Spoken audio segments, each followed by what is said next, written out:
परम प्रेमय श्री श्री अनुकूल चंद्र ठाकुर जी के चरणों में कोटि कोटि प्रणाम। सत्य अनुसरण पाठ हिंदी अनुवाद पृष्ठ संख्या 20। ठाकुर जी के सत्य अनुसरण पाठ सुनने वाले सभी गुरु भाइयों को मेरा बहुत बहुत धन्यवाद। कृपया यह वचन अंत तक सुने। कभी कभी आपने सोचा है जीवन में सच्चा सुख, शांति और सम्मान कैसे पाया जा सकता है। ठाकुर अनुकूल चंद्र जी की ये पंक्तियाँ जैसे जीवन के हर सवाल का उत्तर देती है।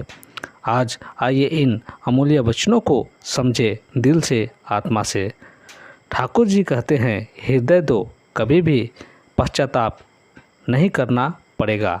जब तुम किसी को सच्चे मन से प्रेम करते हो, अपना हृदय देते हो, तब तुम खोते नहीं बल्कि जीवन को पाते हो। जीवन में सबसे बड़ा सौदा होता है प्रेम का सौदा। जिसने अपना दिल देना सीखा उसने ही जीना सीखा। निर्भय करो, कभी भी बह नहीं पाओगे। जिसने ठाकुर पर, गुरु पर या अपने संकल्प पर निर्भर रहना सीख लिया वो फिर किसी तूफान से नहीं डरता, क्योंकि जब तुम भरोसे से भरे हो, विश्वास करो, अंतर के अधिकारी बनोगे। विश्वास सिर्फ बाहरी नहीं होता।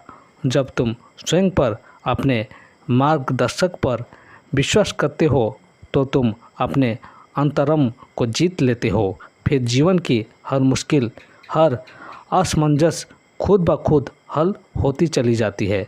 साहस दो, किंतु शंका जगा देने की चेष्टा ना करो।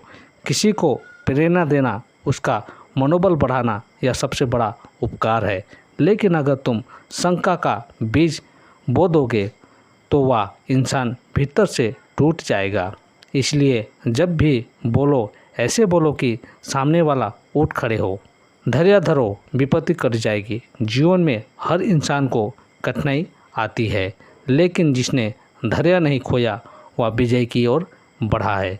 धैर्य ही वो दीप है जो अंधेरे में भी रोशनी देता है। अहंकार ना करो, जगत में हीन होकर रहना नहीं पड़ेगा। अहंकार से भले कुछ समय के लिए सिर ऊंचा लगे, लेकिन अंत में वही सिर झुकना पड़ता है।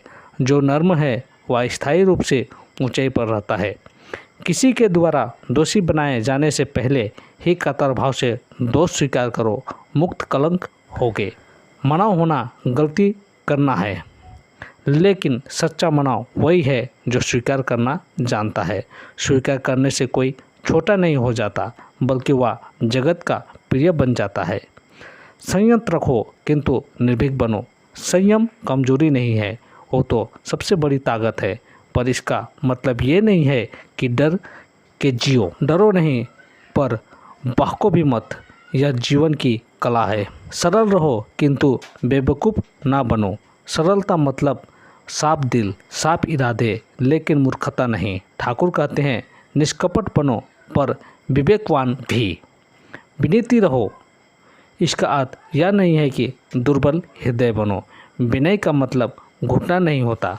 विनय या शक्ति है जो दूसरों को झुका देती है, बिना शोर, बिना लड़ाई के। ठाकुर के इन वचनों को जीवन में उतारो, फिर देखो तुम बदलोगे, तुम्हारा संस्कार बदलेगा और एक दिन तुम्हारे जीवन से निकलने वाली रोशनी दूसरों के अंधेरे को भी मिटा देगी। क्योंकि हृदय दो तो पश्चाताप नहीं, केवल प्रेम, केवल शांति, केवल प्रकाश मिलेगा। अंत में आप सभी गुरु भाइयों को सत्य अनुसरण का यह पाठ पढ़ने के बाद कैसा लगा, कृपया कमेंट में ज़रूर लिख कर बताइएगा। जय गुरु।